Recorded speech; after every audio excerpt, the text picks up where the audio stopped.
because Grealish has not. I don't think Grealish has scored this year. I might have to know if Grealish has scored this year. Please let me know. I don't think Jack Grealish has scored a goal this year. Savio has definitely not scored since they signed him. Mahrez regen. Welcome back. We did not see anything.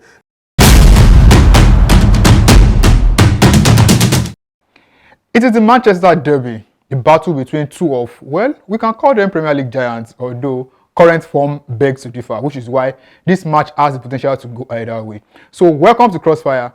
I am Anishilewo, Jimmy Anishilewo, and I've got Tunde and Tosin here to discuss with me who comes out top between United and City in the Manchester Derby. So Tunde, who do you think is going to win in the Manchester Derby? Look, like you said, like you rightly said, it's two teams that are struggling, and it's kind of evens the playing field because not only does it even the playing field, I kind of think that it puts Manchester United ahead because yes, it did. Man United are struggling, but they've also been struggling for like 10 years now. So this is a regular Tuesday afternoon for Man United. There is nothing out of the ordinary happening, and even in their struggling years. Going to the Etihad has always been 50-50 from a United perspective. Yes, in 6 of their last visits to the Etihad, United have 3 wins. So I think that's a good ratio, even though those 3 wins came in a row between 2019 and 2021, and then City have won the last 3 at the Etihad as well. So I think that's evenly balanced. And especially now they take on a team that is maybe say they are seeing their period. The way they are bleeding at the moment. 1 win in their last 9, 6 defeats in that run. I think that United have a very, very good chance of leaving here with at least a point. I think they might even win. Actually. And for anybody that chooses City now is a purely emotional decision. It is like Tosin doesn't watch enough football. That's the major problem that I have with him. He only watches the teams that he likes. If it's not Barcelona, if it's not Manchester City, it's not concerned. Even as the Premier League is pretty much available on Showmax that you can afford, by the way, he will still not watch. So if you watch football, you will see that Manchester City are not the team to back right now against United. It's just based on narratives and what they say on Twitter and all that. I think that Amorim has had a good enough effect on this Manchester United team. We saw how they were able to limit Arsenal to corner kicks, and City don't have that kind of efficiency. So bad as bad, I think United can actually deviate the draw. Thank you for that. So Tosin, over to you. Who do you think is going to win the derby between Manchester United and Manchester City? Yeah, in a derby game, it's always keenly contested. You forget the standings, forget the majority. The emotions that go into a derby, if it's Tottenham versus Arsenal, if it's Everton versus Liverpool, and in this case, Manchester City versus Manchester United, it's always going to be a very, very tough atmosphere. And now, the two teams are struggling. But please don't let us confuse or make a mistake in looking at the where Manchester City is and where Manchester United is. Manchester United is a rotten club. Let's just call it what it is. You understand? This is a club that has been in decay. You understand? This is their regular scheduled program. This is the expectation for Manchester United. They most likely will finish in the top half of the table. Where? We don't know. But if you look at the track record of Manchester City over the last 7 years, they have won 5 out of the last 6 titles. They are usually in the top 4 in the last 8 seasons. So this is a team with a track record of excellence.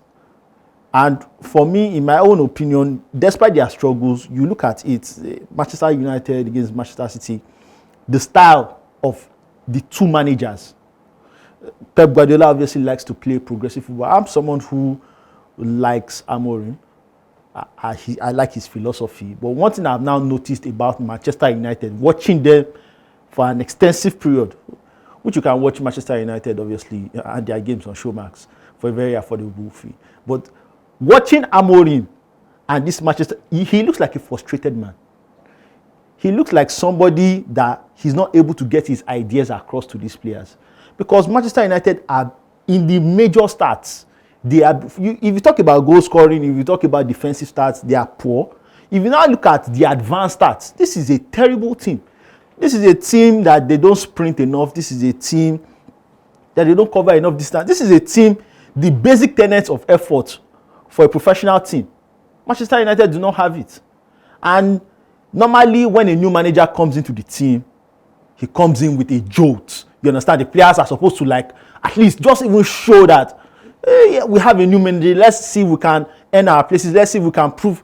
This is a terrible team with terrible athletes who have terrible professional attitude.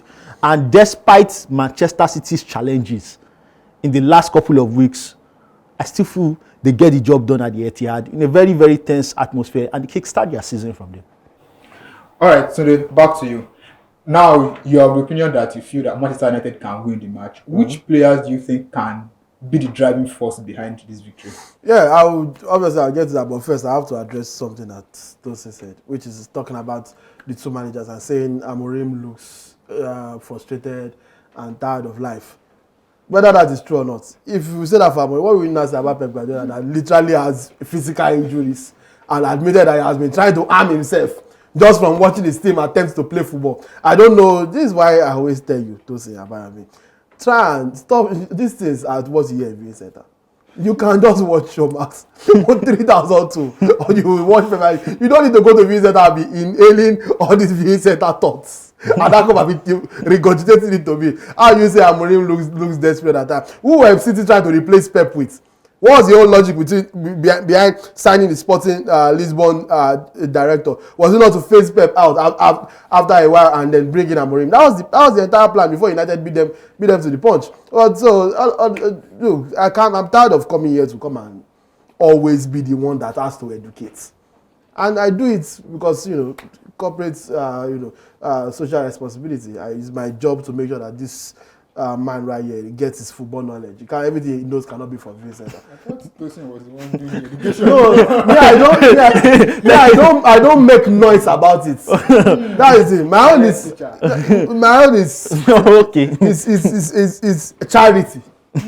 If you do charity and not tell everybody, oh, look at me, I'm doing charity, that's defeating the purpose. So I don't need to make noise about teaching you. For the players that will influence the game, I can't look beyond Marcus Rashford, first of all. And even though he was having a poor season until Amorim came in his first 3 games under Amorim, he scored 3 goals, taking his tally to, I think, 5 this season. Last season, he scored 8 in the entire last season. So he's a player that we all know what he's capable of. He's just down on confidence right now. But one thing about Rashford, come rain, come shine, good season, bad season, Rashford comes alive in big games. And he doesn't come bigger than the Manchester derby. We saw what he did last season, even though they ended up losing. We saw that amazing goal that he scored at the Etihad in this same fixture. So we know what Rashford is capable of in big matches. He has, I don't think any player since he has been playing in Premier League has more goals in big games. He's a proper big game player. He comes alive. He loves these occasions, and I think that he will do it again on Sunday. Beyond Rashford, you can say maybe someone like Bruno Fernandes, ultra productive. He's peerless in terms of being a contributor from midfield, and we've seen him in the last few games pop up with goals and assists for Manchester United. I think that it could be helpful. I'm not talking about people like Haaland that just hope for the team to play well before they can have an impact. That's essentially what it is. Or Kevin De Bruyne that always has the excuse of injury. Every time De Bruyne is not playing well, we can blame it on injury. But when he's playing well, it's the best after sliced bread. Look at City's attacker. I wonder who Tosin is going to call here, because Grealish has not. I don't think Grealish has scored this year. I don't know. If Grealish has scored this year, please let me know. I don't think Jack Grealish has scored a goal this year. Savio has definitely not scored since they signed him. Mahrez regen. Welcome back.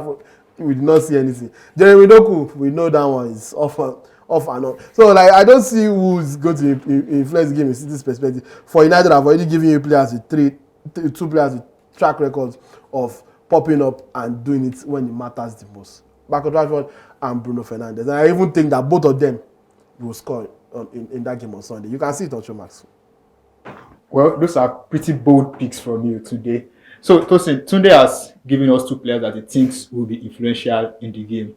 Who are you backing to make a difference for Manchester City? Tunde just said a lot of nonsense in that his last statement. And that is because he doesn't have Showmax. Go and get Showmax for a very, very affordable fee of 3,200. And you won't be quoting all these nonsense stats Let's give you proper stats. If you watch the game on Showmax, you get to see 2022. We saw Erling Haaland score a hat-trick. Also in that game, we saw Phil Foden score a hat-trick. 2 years ago. Last season, Erling Haaland scored. Phil Foden scored. You're talking about big game player. If you had Showmax now, you know that Marcus Rashford and big game player should not be in the same sentence. It is every day I need to counsel you. I need to build up your confidence. I need to do everything to integrate you. Integrate you into where they talk about proper football. You can't just be making outlandish statements without evidence to back it. I'm telling you, people who actually have a track record of delivering in the Manchester derby. Phil Foden, in his last 7 Manchester derby, he has 6 goals, 2 assists.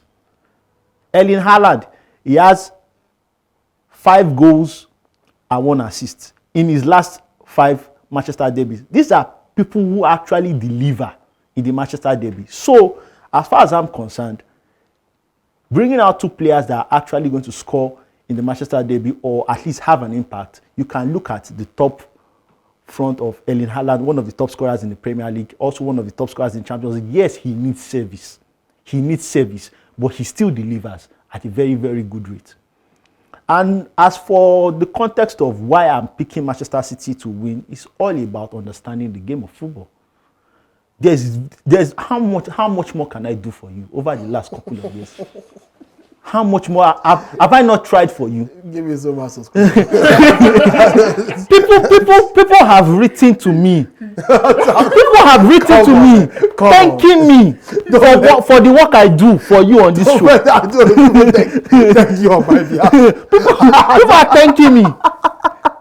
But at the end of the day, okay, let's look at it, because you talk about, if you have understanding of football and you say they want to bring in Amorim to replace Pep Guardiola based on the fact of the sporting director. So, like Tiki Begerista and see, you don't make those kind of outlandish assumptions. We watch Sporting Lisbon play Manchester City in the Champions League, right? Sporting Lisbon won that game 4-1. Who was the coach? Ruben, it's not me that referenced it. You didn't think about it now. People that are talking about it, let them make their points now. We watched it in the Champions League. You look at the XG in that game. Manchester City had a higher XG. You look at the ball possession in that game. Manchester City had 73% possession. You think Manchester City want to bring in a coach that will play at 24% possession to their club, where they have quality flair players? You think that's the kind of coach that they are going? These are the things.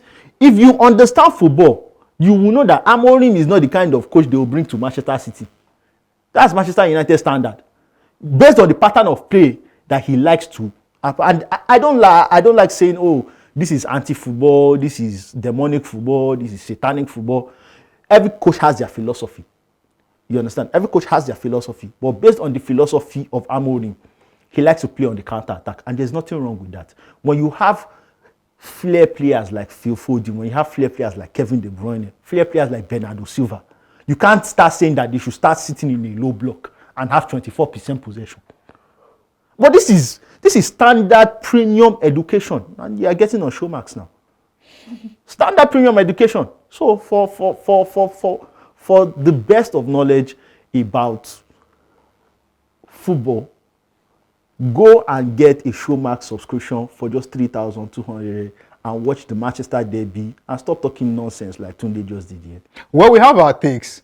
Tosin is backing Manchester City to win the derby, and he thinks that Erling Haaland and Phil Foden are going to make a difference, while Tunde is backing Manchester United and Ruben Amorim, and he believes that Bruno Fernandes and Marcus Rashford are going to play a big role in this win. So what do you guys think? Let us know your thoughts in the comments. Also, remember that you can get Showmax for as low as 3,200 naira.